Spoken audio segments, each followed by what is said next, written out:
அத்தை அத்தை இங்க வாங்க. என்ன அபி வேலை இருக்குமா? வாங்க சொல்றேன். சரி வரேன். நீங்க வாங்க. அப்பா இன்னைக்கு எங்களோட வெட்டிங் டே. தனம் கூட சொல்லிட்டே இருந்தா, மறந்தே போச்சு. Happy anniversary. சேர்ந்து நில்லுங்க அத்தை. இது எத்தனாவது வருஷம்? 5ஆ 6ஆ? உங்களுக்கு எதுதான் ஞாபகம் இருக்கு? 6வது வருஷங்க. எப்பவும் போல சந்தோஷமா இருங்கப்பா. நல்லா இருங்க. சிரிச்சிட்டு தான் சொல்லேன். அவங்க மட்டும் சந்தோஷமா இருந்தா போதுமா? மற்றவங்களும் சந்தோஷமா இருக்க வேண்டாம்? என்ன ஆசீர்வாதம் பண்ணி என்ன ஆக போகுது? டேய், உங்க அம்மாவை பத்தி தான் தெரியும்ல. சரி வா சாப்பிடலாம்.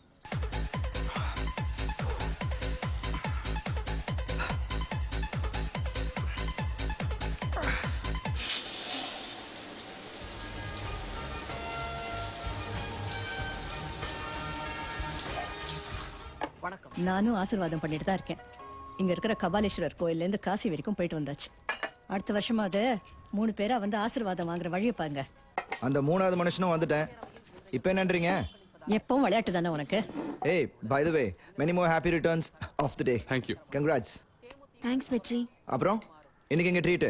3 ரேக்கஸா இல்ல பாபிக்கு நேஷனா? இப்போதைக்கு இட்லி பொங்கல் இடியாப்பம். ஓகே? போர் அண்ணி. அப்ப மேகி நூடுல்ஸ் இருக்கு, சாப்பிடுறியா? ஐயோ, அதுக்கு நம்ம ஊர் இடியாப்பமே மேல. இதையே சாப்பிடலாம். தொட்டுக்க என்ன இருக்கோ கொடுங்க. டாக்டர் கிட்ட அப்பாயின்மெண்ட் கேட்டேன்னு சொல்லியிருந்தியே, கிடைச்சதா? இல்லப்பா, அடுத்த வாரம் தான் அப்பாயின்மெண்ட் கிடைக்கும்னு சொல்லியிருக்காங்க. அபி, அடுப்புல இட்லி வச்சிருக்கேன், போய் எடுத்துட்டு வா. சரிங்க அத்தை. சென்னை வில்லிவாக்கத்தில் உள்ள Saint Thomas church father Joseph இன்று காலை மர்மமான முறையில் கொலை செய்யப்பட்டுள்ளார். இதுவரை கொலைக்கான எப்படி பிடிச்சாலும் எதையாவது சொல்லி விடத்தானே போறீங்க. ஈடுபட்டுள்ளனர். சும்மா வீட்டில் உட்காந்து பேப்பர் படிச்சுட்டு டிவி பார்த்துட்டு லா அண்ட் ஆர்டர் பேசுறது நல்லா தான் இருக்கும்ப்பா.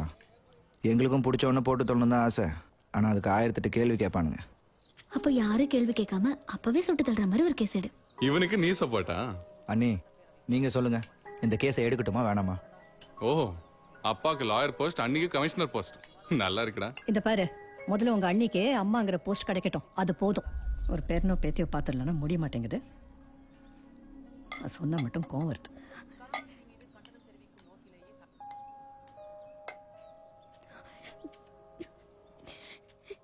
ஏமா இப்படி ஆரம்பிச்சிட்டீங்களா? உங்களால பேசாம இருக்க முடியாதா? டேய், இருக்கிறதானே சொன்னேன். நான் மட்டுமா சொல்றேன்? நேத்து பக்கத்து வீட்டு பாக்கியம் வந்து பொண்ணுக்கு வளகாப்புன்னு சொன்னா, வந்துடுறோம் சொன்னேன். அதுக்கு நீங்க மட்டும் வந்துட்டு போங்கன்னு சொல்றா. அதுக்கு என்ன சொல்ற? அவங்க பேசுறதுக்காக நீங்களும் அப்படித்தான் பேசுவீங்களா? முதல்ல அண்ணிய பொண்ணா பாருங்க, அதுக்கப்புறம் குறையெல்லாம் தெரியாது. ஏய், இட்லி சாப்பிட்டது போதும், போய் கன்வின்ஸ் பண்றா.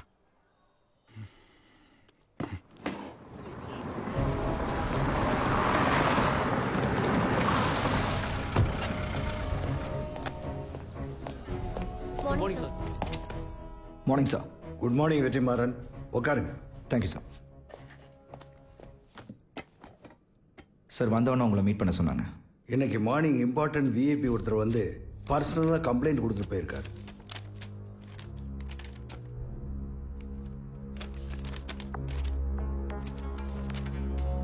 ஸ்கை டிவியோட சிஇஓ மிஸ்டர் குகன் தானே சார்? தன்னோட ஒய்ஃபை 2 நாளாக காணுன்னு கம்ப்ளைண்ட் கொடுத்துருக்காரு. எனி டைப் ஆஃப் அப்டக்ஷன் ஏதாவது சஸ்பெக்ட் பண்ணுறாரு சார்? அவருக்கு சரியாக சொல்ல தெரியல. பட் ஒன் மோர் திங், இந்த விஷயம் வெளியில் தெரிஞ்சா மற்ற டிவி சேனல்ஸ்னால இது பெரிய இஷ்யூ ஆகிடும்னு பயப்படுறாரு. இந்த விஷயத்தை கான்ஃபிடென்ஷியலாக டீல் பண்ணுறதுக்காக தான் உங்களை கூப்பிட்டேன். ஃபர்தர் டீட்டெயில்ஸுக்காக மிஸ்டர் குகனை நீங்கள் இன்ட்ரோகேட் பண்ணலாம். அவரோட நம்பர் அதுலேயே இருக்கு. Okay sir. Yes sir.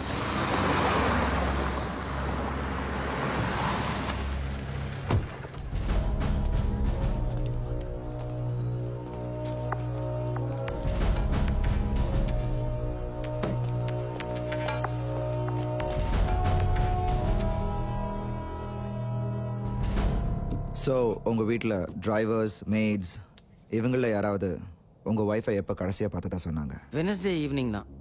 Driver வேலை முடிஞ்சு வீட்டுக்கு போகும்போது காலையில் எத்தனை மணிக்கு வரணும்னு என் ஒய்ஃப்கிட்ட கேட்டிருக்கான். எப்பவும் போல் வந்தால் போதும்னு அவள் சொல்லியிருக்கா. அதுக்கப்புறம் அவளை யாரும் பார்க்கல. அன்னைக்கு நீங்கள் எங்கே இருந்தீங்க? ஹைதராபாத்தில் ஒரு தெலுங்கு சேனல் மீட்டிங்காக போயிருந்தேன். லாஸ்ட்டாக உங்கள் ஒய்ஃப்க்கு எப்போ ஃபோன் பண்ணீங்க? அடுத்த நாள் மார்னிங் தான். ஃபோன் சுவிட்ச் ஆஃபில் இருந்துச்சு. மோஸ்ட்லி அவளுடைய ஃபோன் சுவிட்ச் ஆஃபில் தான் இருக்கும். அதனால் கேஷுவலாக விட்டேன். எப்போ உங்களுக்கு டவுட் வந்துச்சு? அன்னைக்கு நைட் வரைக்கும் எனக்கு வரல. ரொம்ப இஷ்யூ க்ரியேட் பண்ண வேண்டாம் அப்படிங்கிறதுக்காக வெயிட் பண்ணேன். அதுக்கப்புறமா தான் நான் பர்சனலாக கமிஷனர்கிட்ட போயிட்டு கம்ப்ளைண்ட் பண்ணேன். Thank you sir. ஸோ கல்யாணம் எவ்வளோ வருஷம் இருக்கும்? 4 years. கிட்ஸ்?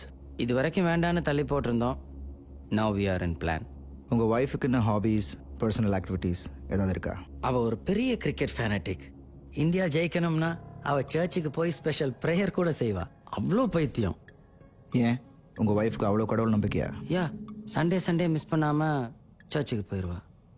சில சமயம் லைஃப்பில் உள்ள முக்கியமான டிசிஷன்ஸை கூட சர்ச் ஃபாதரை கேட்டு தான் எடுப்பா. எந்த church? Villivakkam Saint Thomas search.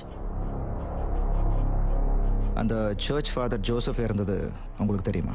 யா, எங்களோட நியூஸ் டிவிஷன் மூலமாக I just got to know it. Yeah, thanks for your cooperation. Will get back to you shortly. Thank you. அவ்வளவு ஸ்ட்ராங்காக உங்களால் எப்படி சொல்ல முடியுது வெற்றி? ஜெசிகாவை போன புதன்கிழமை தான் கடைசியாக வீட்டில் இருக்கவங்க பார்த்துருக்காங்க.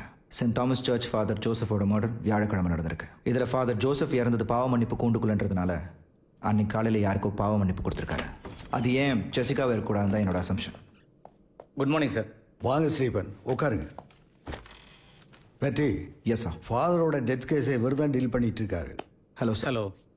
வெற்றி ஹேண்டில் பண்ணுற கேஸில் காணாம போன ஒரு பொண்ணு ஃபாதர் இறந்த டைமில் பாவ மன்னிப்புக்கு வந்தது மட்டும் இல்லை, இந்த கொலைக்கு அவளுக்கு சம்மந்தம் இருக்கலான்னு இவர் சொல்கிறார். வந்திருக்கலாம் சார். அப்படி சந்தேகப்பட்டா ஃபாதர் இறந்த சமயத்தை வெளியில் போன வாட்ச்மேன்லேருந்து பெல் அடிக்கிற வரைக்கும் சந்தேகம் பண்ணோம். It's simple. ஃபாதர் சர்ச்சுக்கு பண்ண சர்வீஸ் கிளியராக இருந்தாலும் அவருடைய பர்சனல் லைஃப் என்கொயர் பண்ணும்போது ஒரு வாட்டி பைபாஸ் சர்ஜரி பண்ணிட்டு இன்னொரு சர்ஜரிக்காக வெயிட் பண்ணிட்டு இருந்திருக்காரு. ஆபரேஷன் செலவு, வீட்டை சுத்தி கடன், இந்த எல்லா தொலையும் சேர்ந்து தான் அவர் இந்த முடிவுக்கு கொண்டு வந்திருக்கு. சூசைட்கான எல்லா சிம்டம்ஸும் இருக்கு. இந்த கேஸை பற்றி உங்கள் ஒப்பீனியன் என்ன? எனக்கு முதல்ல ஃபாதரோட மரணம் சூசைடுன்றது ஒரு டவுட்டான விஷயம் சார். எதை வச்சு சொல்கிறீங்க? அவரோட பர்சனல் லைஃப்பில் எப்படிப்பட்ட வழி இருந்திருந்தாலும் அவர் உண்மையான கிறிஸ்துவனாக இருந்திருக்காரு. அப்படி கிறிஸ்துவுக்கு உண்மையாக இருக்கிறவங்க தன்னோட ரத்தம் புனிதமான சர்ச்சில் சிந்தணும்னு நினைக்க மாட்டாங்க. அப்படி சூசைட் பண்ணணும்னு நினச்சிருந்தா அவர் வீட்லேயே பண்ணியிருக்கலாம். ஏன் பண்ணல? ஃபாதரோட அதிகமாக பைபிள் படிச்சிருப்பீங்க போல. இதுக்கு பைபிள் படிக்கணும்னு அவசியம் இல்லை. கிறிஸ்துவ மதத்தை முழுசாக புரிஞ்சுக்கிட்டாலே போதும். ஜெசிகா கேஸையும் ஃபாதர் கேஸையும் ஒரே ஆங்கிளில் பார்த்தா தான் இது ஒரு முடிவு கொண்டு வர முடியும் சார். அப்புறம் என்ன சார், தீர்க்க தரிசி மாதிரி இவரே எல்லாத்தையும் சொல்கிறாரு. இந்த கேஸையும் இவரே எடுத்துக்கிட்டோம். எஸ் ஸ்டீபன், நான் அதுதான் முடிவு பண்ணியிருக்கேன். வெற்றியை அதை ஹேண்டில் பண்ணிட்டோம். சார். என்ன சார்? கேஸ் சம்பந்தப்பட்ட எல்லா ஃபைல்ஸையும் இவர்கிட்ட ஒப்படைங்க. Yes sir. வெற்றி சார், ஃபாலோவுக்காக ஃபாதர் கேஸை அசிஸ்ட் பண்ண ஸ்டேஷன் சப் இன்ஸ்பெக்டர் திருப்பதின்னு ஒருத்தர் இருக்காரு. அவர் உங்களுக்கு ஹெல்ப்பாக இருப்பார். ஆனால் என்ன, கொஞ்சம் தேவையில்லாமல் பேசுவார், பார்த்துங்க. I will handle it sir. Thank you.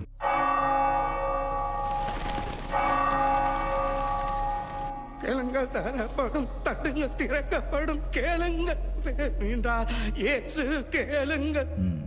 ஃபாதரோட ஹைட்டும் வெயிட்டும் உங்களுக்கு மேட்ச் ஆகிறதுனால அவர் எந்த பொசிஷனில் உட்காந்துருப்பாரு, எப்படி விருந்திருப்பாருன்னு உங்களை வச்சு ஒரு சின்ன அசம்ஷன். வெளியில் வாங்க. அதுக்கு இப்படியா சார் உட்கார வைப்பீங்க? ஏதோ புதுசாக மருந்து கண்டுபிடிச்ச எலியை வச்சு டெஸ்ட் பண்ண மாதிரி நல்லா தெரியுது சார். ஃபாதர் எப்படி உட்காந்துருப்பாரு, எப்படி விழுந்திருப்பாரு, எப்போ சேர்த்திருப்பாரு, இப்போ எங்கே இருப்பாருன்னு. இன்னும் ஒரே ஒரு விஷயம், ஃபாதர் உசுரோட இல்லை, நான் உசுரோட இருக்கேன், அவ்வளவுதான். Just miss. கமிஷன் சொன்னது கரெக்டாக தான் இருக்கு. கமிஷன் என்ன சார் சொன்னார் என்னை பற்றி?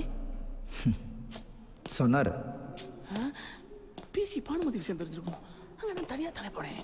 ப்ரொமோஷன் மேட்டர் ஏதாவது சொல்லியிருப்பாரா? அதுக்கு சான்ஸ் இல்லையே.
இவர் தான் சார் இந்த சர்ச்சில் மணி அடிக்கிறவர். பேர் அந்தோனி. வணக்கம் சார். 8 இயர்ஸாக இங்கே ஒர்க் பண்ணுறாரு. ஃபாதரோட ரெக்கமெண்டேஷன் தான் இங்கே வேலைக்கு சேர்த்துருக்காரு. ஃபாதர் வழக்கமா எத்தனை மணிக்கு சர்ச் வருவார்? வழக்கமா 7 மணிக்கு வந்துருவார் சார். சண்டேனா 5 மணிக்கு வந்துருவாரு. ஏதாவது சிறப்பு திருப்பலி பூஜைனாலும் 5 மணிக்கு வந்துருவார். ஃபாதர் 6 மணிக்கு அன்னைக்கு சர்ச்சில் இருந்திருக்காரு. அன்னைக்கு ஸ்பெஷலாக திருப்பலி பூஜை எதுவும் நடந்துச்சா? அப்படி எதுவும் இல்லையே. அப்புறம் ஏன் ஃபாதர் நேரத்தோட வந்தார்? ஃபாதருக்கு தெரிஞ்சவங்க யாராவது விஐபிங்க பாவ மன்னிப்புக்காக வரும்போது ஒரு நாள் முன்னாடியே ஃபோன் பண்ணிட்டு வருவாங்க. அன்னைக்கு எப்படி யாராவது வந்தாங்களா? அன்னைக்கு என் குழந்தைக்கு உடம்பு சரியில்லைன்னு சொல்லிட்டு போயிட்டேன் சார். ஆனா போகும்பொழுது கேட்டு சாத்த வேணாம், திறந்தே இருக்கட்டும் சொன்னாரு. கேட்டு திறந்து வச்ச விஷயத்த இதுக்கு முன்னாடி வந்த போலீஸ்காரங்கள்ட்டையோ இல்லை இவர்கிட்டயோ ஏதாவது சொன்னீங்களா? இல்ல சார், இவங்க கேட்கல. ஏயா கேட்டதை சொல்லுவியா, கேட்கலன்னு சொல்ல மாட்டியா? I am next. ஃபாதர் இறந்ததுக்கு அப்புறம் முதல்ல பாடியை பார்த்தது யாருன்னு சொன்னீங்க? தெண்டல்னு ஒரு பொண்ணு சார். அவங்க எங்கே வேலை பார்க்குறாங்க?